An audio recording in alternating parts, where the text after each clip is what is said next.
Ano, For me, game? yeah, maybe not G for me. What? Um, kasi for me, I mean, PBB is a once in a lifetime Mhm. opportunity, di ba? And of course, PBB is there to look for new talent. Mhm. So, I mean, I don't think PBB needs me.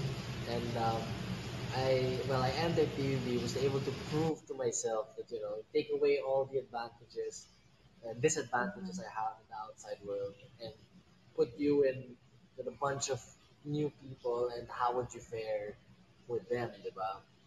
Mhm. And I feel like I've accomplished that. So I think we should give other people a chance for that, diba? Paano kung lahat tayo pinabalik as in lahat from batch All of 1 us. to 4 and 8? I guess it would depend on the situation where I am now. Kasi ever since the lockdown, business has been kind of packed and busy. But I don't know. I wouldn't. I'm not sure. I'm not sure what would happen. But that would be very interesting. That would be very interesting. Okay. Meron pa pala tayong isang activity na kalimutan natin Boom. kanina. Okay. What's that activity? Okay, so pag naka 25,000 diamonds tayo, in addition to the 80K ngayon, i-share niya sa atin ang ginagawa niya when sanitizing his personal items pag galing siya sa labas. Ayun. Pag na-reach na natin Okay. yung 25,000. 25,000 Yes. diamonds. Wow. That's 25,000 in addition to tough. 80K. Ayan, alam naman natin kung gaano ka-importante ito pag lumalabas tayo. So, importante rin na makinig tayo sa tips ni Gino once we unlock this goal. Yeah. So let's see. Yeah. So I mean, kasi for me, my family is super strict. Eh.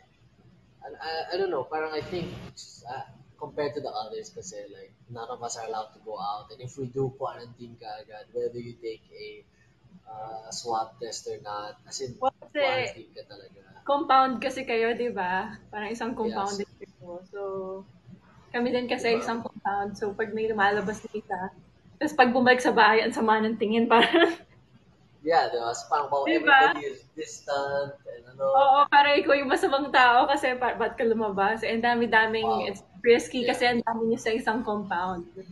yeah. And you cannot cough anymore. Like Mm. once you cough, it's over. Oo. Parang it's over na. Parang you'll be locked in your room Pag umubo ka lang or forever. kahit nag-sneeze lang, biglang ang sama agad ng tingin sa'yo.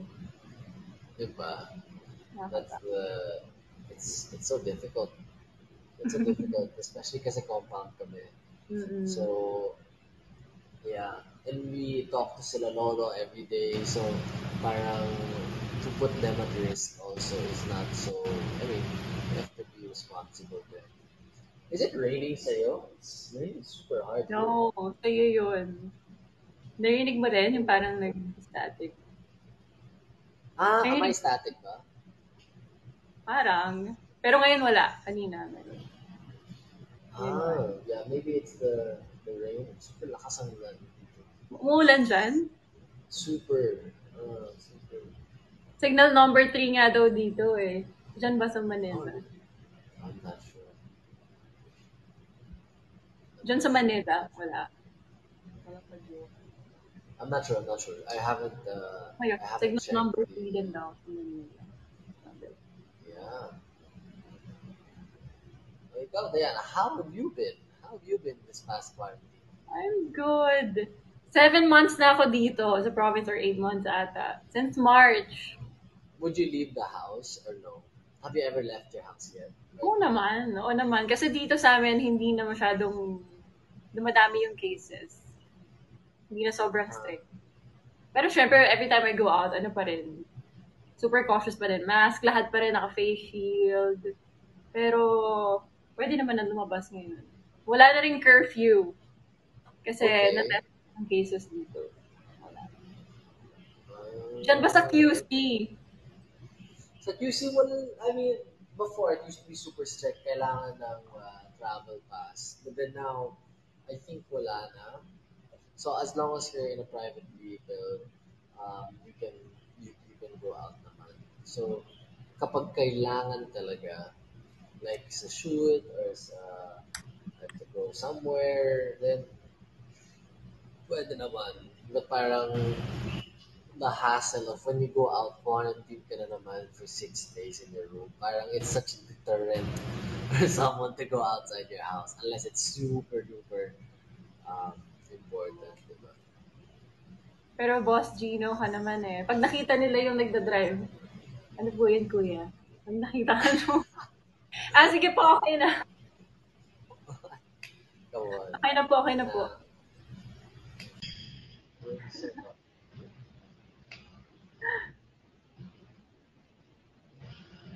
Part na ba natin?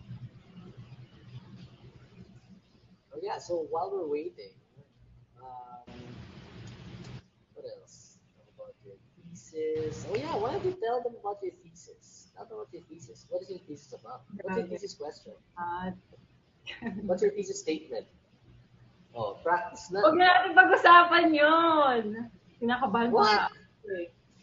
Now's your time to practice na maraming nakatingin para at Woo! least pag Ayoko. sa panel, at least, di ba, prepared ka na. Prepared for Ikaw na lang, battle. ikaw ang pag-usapan natin since you're here to promote naman, di ba? How was Okay. your taping? How was Taping was working with Elise? taping was amazing kasi we were able to plan properly, and even though the story was done maybe last year, we wanted the script to be perfect, and it just so happened it hit the pandemic hit. So then we had a choice either to move the shoot like so many other companies, or do we push on.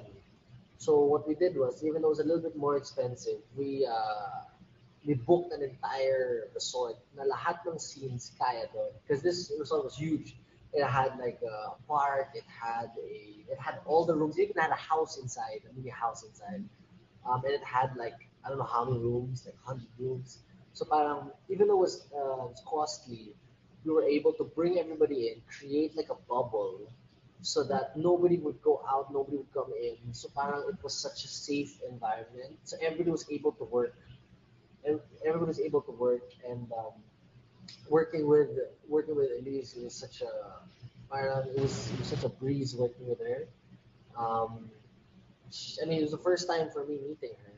Oh my So God. I mean, she was amazing, amazing, and galing umarte, amazing actress, and she taught me a lot. She taught me a lot, and I will take those tips and everything that she taught me um, as we go forward. Ganun. Ilang days kayo na, locked in? Well, total, I think it hit mga, I forget, maybe like 11 days, 9 to 11 days. Kasi we had to stay there for a while. We had to stay there for a while, and um, we had to make sure everything was perfect. Kasi we didn't shoot in Manila, so we had to transform an empty place into vanilla. We had to bring all our furniture. We had to bring all our furniture. We had our production designer come in and we set up the whole place. Took them a day. To, took them a day to set up. So we had to make sure everything was perfect. You know, all the lights, the cameras, make sure everything was perfect. We had to go through a few things pa, and to make sure everything would go smoothly, and with all the protocols and stuff like that. Ilang episodes yung series? Okay, so this is 6 episodes. 6 episodes siya, and it's 15 to 20 minutes each episode. And what we wanted to create was parang ibang klase ng rom-com. Kasi halos lahat ng rom-com lagi sa perspective ng babae. So, ang ginawa namin ngayon is yung perspective ng lalaki. How is it like for a guy Hmm. na yung character kasi is Ibang very close to, POV. Ibang, di ba? Kasi, and I wanted to give something new. Kasi, um, being a businessman myself, I wanted to bring yung mga kalawan ko, yung mga nuances ko, lahat na coming from real experiences. sa mismong shoot, sa mismong episodes kasi halos walang negosyante na na pumapasok sa industriya na to. So on that aspect, I bring something new to the table. And since perspective ng lalaki siya, I wanted to show na, hindi lahat kami, like yung mga empleyado namin, naging parang barkada na din. Tapos, like, the way I talk is the way I talk to them also, and they're helping me. I'm helping them. So everybody's helping each other, especially kapag may gusto siyang babae, all of a sudden, di ba? Halos lahat ng mga negosyante na started as young as me, wala masyadong barkada, mga ganon. So parang you revert back to that style na pang grade school kasi syempre nahihiya ka and stuff like that. So kahit yung ibang tao hindi nila magigets bakit ganun kasi di ba may negosyo siya, may ganito. And all of a sudden, boom, di ba? You see someone that you like, all of a sudden you cannot talk. Ganun. That's what we wanted to shape sa series. So, yung character mo dun sa Beauty and the Boss, as in yung Gino Roque talaga, as in yun, hindi ibang character. As in, ikaw talaga as a person. Ganon. Kasi when the character was presented, ang gusto namin was yung character ni Rafa, kasi I played the role of Rafa here, halos pareha sa totoong buhay ko, in a sense na negosyante siya, bata siya, and medyo mahiyain, mga gano'n. Tapos the way na we treat yung mga empleyado namin, the way he moves around his business, yun yung diferensya lang feeling ko yung friction nila sa family niya kasi siya at saka yung tatay ni Rafa medyo nagka-friction. Yan ang hindi sa totoong buhay ko kasi I'm very close to my family. So, gano'n. Ang galing naman. Ay, may nag-send kanina ng harana pala. Thank you, Ate Gypsy. Malapit na. Wow! Okay. Oo. Hindi ko na-thank kanina. Thank you, Ate Gypsy. Okay, so nag-start tayo kanina na 80,000. 97. Okay, we're almost there. Almost there. Almost there. Pag na-reach natin yung 25K, mag-share si Boss Gino kung paano niya